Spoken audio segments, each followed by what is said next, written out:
Moira Cas, kamusta kayo? So, let's do the foodie vloggy today. At dahil talagang nag-crave ako ng pasta, so eto, nakita ko to from Chef Obang.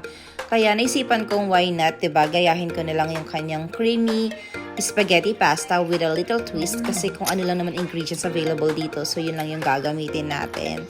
Kasi, alam nyo guys, natutunan ko dito sa abroad na cravings mo, luto mo. Kasi hindi ka tulad sa Pilipinas na pag nag-crave ka, lalabas ka lang ng bahay, andun na lahat ng mga pagkain na gusto mong kainin. Dito hindi. Kaya kung hindi ka marunong magluto, bawal ka mag-crave. Charot lang! Pero ito na guys, so nagpakulo na ako ng tubig. Ayan, para sa pasta. At nilagyan ko ng salt and then lalagyan din natin ng olive oil. Siyempre, kung wala kang olive oil, yung normal cooking oil lang. So ito, niready ko na ang pasta. 500 grams lang yung gagamitin ko kasi ako lang naman, tsaka si Daddy Aldrin yung kakain. Laki nila kung kakain yung mga anak ko. And then, of course, ito, buti na lang may Knorr from Philippines. And pinrepare ko na rin yung cheese para sa white sauce. Of course, tsaka yung butter. So, meron din ako ditong mixed pork and beef, ground pork. Mixed ground pork and beef. Ayan. So, masarap sana kung may red hot dog tayo sa Pilipinas, pero ito lang yung meron. Yung sausage dito, so, ito na lang kung ano lang meron. And then, ito, dahil wala akong evap, so, meron lang akong rowaka kurma. Parang evap na din siya. Ayun. So, mas masarap sana, diba, kung yung red hot dog, and then, yung evap. So, itatry ko lang naman, diba? So, meron din ako ditong tomato sauce. Hindi talaga siya yung talagang yung spaghetti sauce. So, itatry ko lang din siya. Puro siyang tomato sauce. Kaya maasim-asim siya. Like parang Italian pasta yung mangyayari. Hindi Filipino pasta. But, yun. Depende sa'yo. Kung gusto mo na matamis, lagyan mo na lang ng sugar. Okay. So, ayan. Meron din akong white onion. And then, garlic.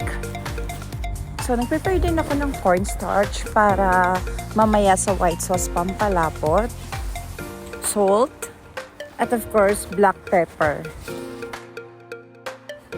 Ayan, so ready na natin yung ating kawali. And of course, buksan muna natin para syempre uminit na siya. Painitin natin.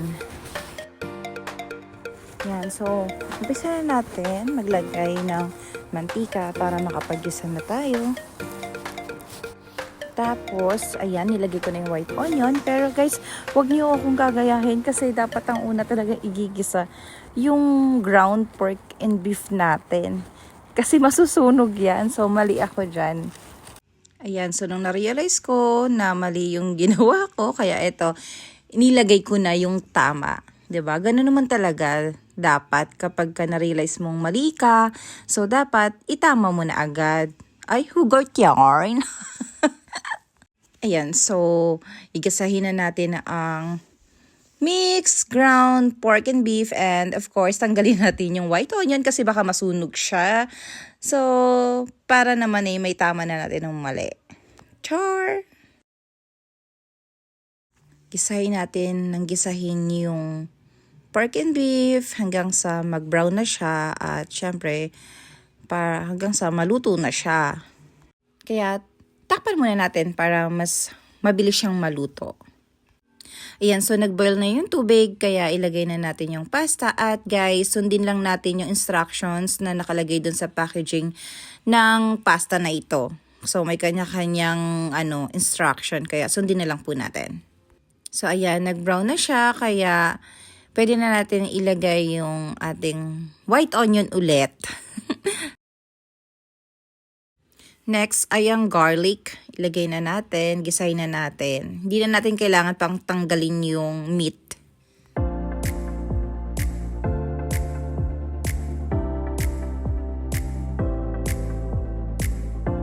Then, rakas, lagay na rin natin yung sausage para maisama na rin din sa paggisa.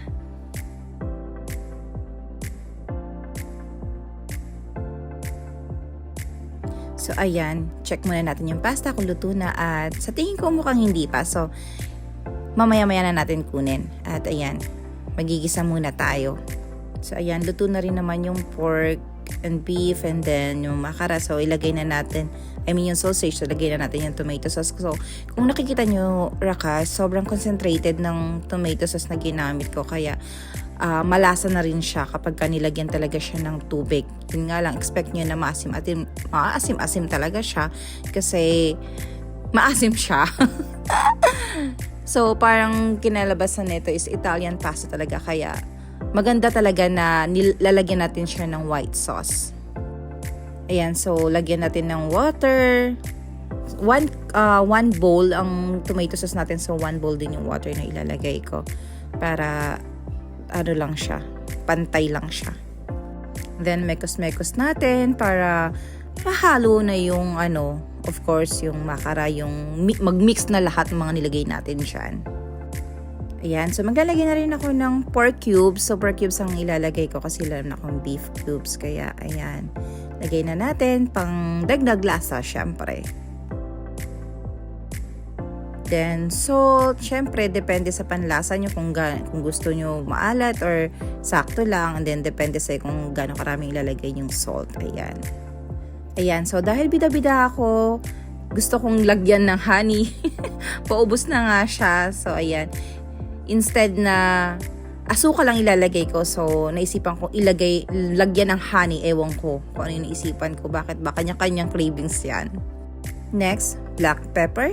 Budburan natin ng black pepper ng madami. Hindi, joke lang. Konti lang kasi baka kumain yung mga bata manghangan.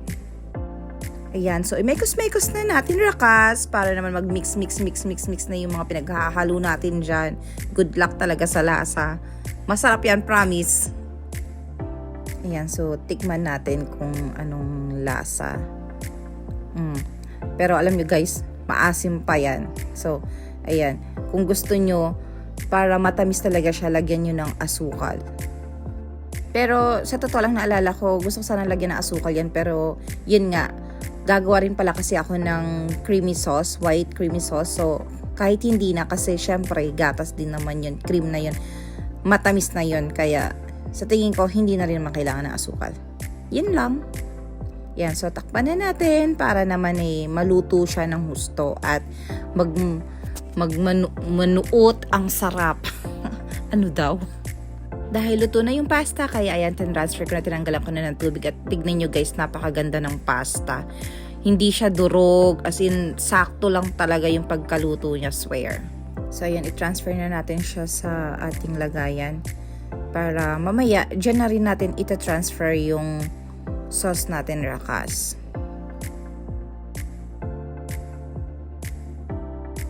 Naluto na rin yung ating spaghetti sauce. So, ayan, ibubudbud na natin. Ang ganda, 'di ba? Sobrang ganda. Sobrang saya-saya ako talaga niyan. Hindi nyo alam. Ang perfect ng kulay ng pasta. I swear, ang ganda.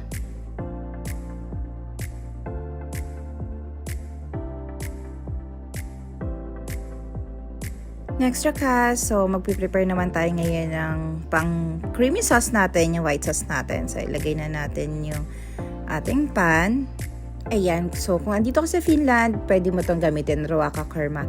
Ito rin yung ginagamit ko kapag nagsosopas ako or basta pagka kailangan ko ng cream sauce, yan yung ginagamit ko. Basta any brand ng Ruaka Kerma, pwede nyong gamitin. Tignan nyo lang, Ruaka Kerma. Next, yung cornstarch, pampalapot. Mekos-mekos na natin ulit yan hanggang sa madurog para hindi siya yung parang may buhangin, ganun. So, i-mix natin siya ng mabuti para hindi na rin masunog.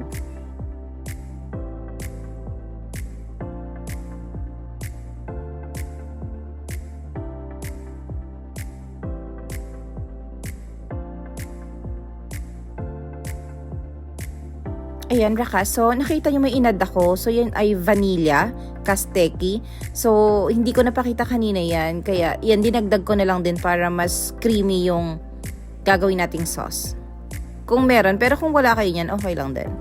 Ayan, so mix natin ulit. Kaya sabi ko sa inyo, hindi na natin kailangan ng sugar kasi sa creamy sauce pa lang matamis na siya. So, So, ayan. Ilalagay na rin natin yung cheese. So, wala akong melted cheese. Kaya ito na lang yung Eden cheese.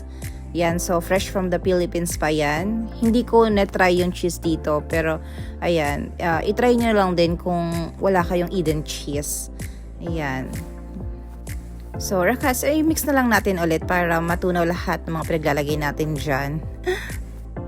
Ito na yung last rakas. So, yung butter. Ilagay na natin yung butter. At para hindi lang kasi siya, matamis. Mag-mix rin yung alat tsaka yung tamis niya. So, yung butter na yun, salted butter yan. Gamitin natin. So, para mag-balance siya. Yan, parang sa buhay natin hindi pwedeng laging tamis, kailangan medyo may alat-alat din, 'di ba? Ay, hugot yarn. Ayan, so syempre bida-bida ako at may nakita akong mushroom. So ayan, nilagyan ko ng mushroom. Actually, kulang na nga lang tuna para maging carbonara na lang talaga. Ang ko nga nito, sabi ko sana pala hindi ko nilagyan ng ito guys, hindi ko sana dapat ihalo pala yung pasta sauce, spaghetti. Kasi pag nag-crave ako ng carbonara, pwede na rin siyang pang carbonara sauce. I swear. Ayan na siya, rakas. Ayan, rakas, ready na siya. Pwede na natin ihalo sa ating pasta at para matikman na natin ang ating creamy spaghetti pasta. I'm so excited.